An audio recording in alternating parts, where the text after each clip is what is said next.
Welcome back to Forgotten Hollywood.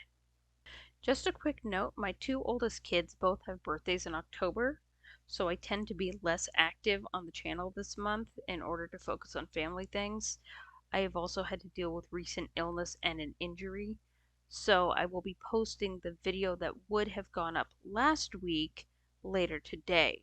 So you get two videos for Halloween.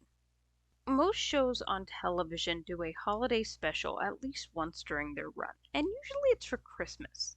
However, there are a fair number of Halloween specials, the most famous being It's the Great Pumpkin Charlie Brown from 1966. Even The Grinch has a Halloween special with Halloween is Grinch Night from 1977, which is a prequel to the better known Christmas movie. While not every show followed the trend, some created very memorable and very spooky episodes. Before we go any further, I should note that so called Halloween episodes, like Halloween movies, don't have to take place on October 31st. Friday the 13th is set in summer. There are a fair number of shows that produced creepy or monster centric episodes that, on paper, have nothing to do with Halloween as advertised, but they do have the themes and atmosphere so often connected with that particular day. That said, there are a few ways that a Halloween special can be done.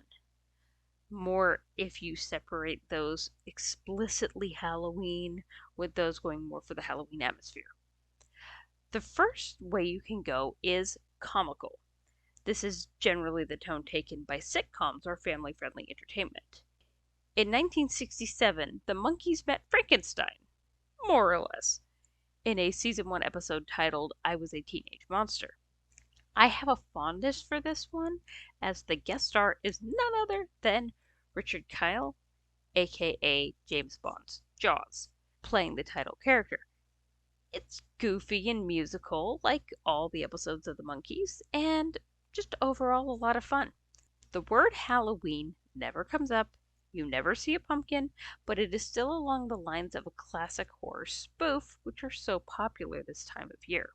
A more direct Halloween episode that is fun for the whole family is Haunting of Taylor House from the second season of Home Improvement. This one is set around Halloween and includes themes like costumes, tricks, and a homemade haunted house.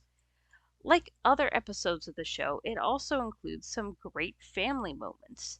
Sitcoms are probably the easiest style of show to do a Halloween episode, as you just have to dress the characters up and send them to a party, as seen in the season 1 episode of The Big Bang Theory, The Middle Earth Paradigm. However, they can just as easily go the way of the spoof, like in the Buried with Children 2-part episode Puppies by the Tree in the second season, which pays tribute to the slasher genre with comical results. The fact is that most Halloween episodes, especially ones outside of sitcoms, don't have anything to do with Halloween. In the 5th season of the original MacGyver, there was an episode called Halloween Nights. Yes, it took place during Halloween. Yes, there were pumpkins and costumes. However, the plot itself was a standard episode. Mac finds out about someone in trouble, and he uses his usual tricks to save them. In the 3rd season of Murder, She Wrote, Jessica helped out a modern Ichabod Crane facing murder charge in The Night of the Headless Horseman, which carried over several elements from the classic ghost story, The Legend of Sleepy Hollow. The only pumpkin is thrown from a horse, but ghost stories are very popular in October. And Christmas, but that's for another video. Both episodes were tame in comparison to most of the films associated with Halloween, but weren't quite as light as the sitcoms tend to be. The final form of Halloween special are the ones made to be creepy, scary, or just disturbing, which follow the trend of the popular movies watched this time of year. People don't put on Jaws for the sunshine. Now, some of these ones are set on or around Halloween, but most of the ones I found aren't, and I did find a lot of them. The 5th season of Bonanza had an episode called Twilight Town, where Joe was stranded in a remote town cursed because of their fear, a town whose continued cowardice puts his own life in danger. I won't spoil the ending, but it was very eerie.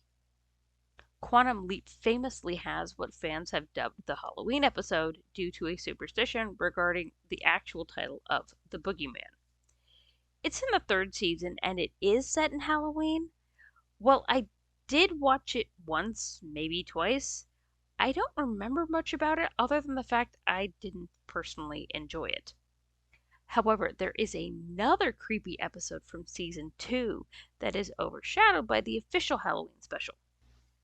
Although Portrait for Troyan takes place in February, the paranormal story is enjoyable and the ending, like with the Bonanza episode, it's just spooky. There are also shows you could just marathon on Halloween to create the desired atmosphere. The Twilight Zone is well known for unsettling content, and while I haven't seen all the episodes, I've seen more than enough to know that it earned the reputation. Unsolved Mysteries is an option if you like true crime, and another great example is X Files. That show could be more silly at times, but I appreciated balancing the heavy content with humor, just like Unsolved Mysteries will occasionally include a happy ending among its segments. My favorite creepy episode of The X Files is Season 2's Irresistible. It doesn't really include the paranormal. There is a deranged killer, which some see as a demon at times, but the man is very clearly human. Mulder gets to show off his skills as an investigator to find him, but there are no monsters or aliens, unless you consider the deranged killer to be a monster. That's actually what I like best about it. I think it's the only episode that truly highlights why the FBI hired Mulder in the first place and also keep him around. Hint, it's not his vast knowledge of alien encounters. In summary, there's no shortage of great content. Whether you're watching with college friends, family, kids, or just by yourself with a bowl of candy, there's something out there for you. If you want a creepy night or some good laughs, all you have to do is look up your favorite show and relax. Thanks for watching. What's your Halloween go-to?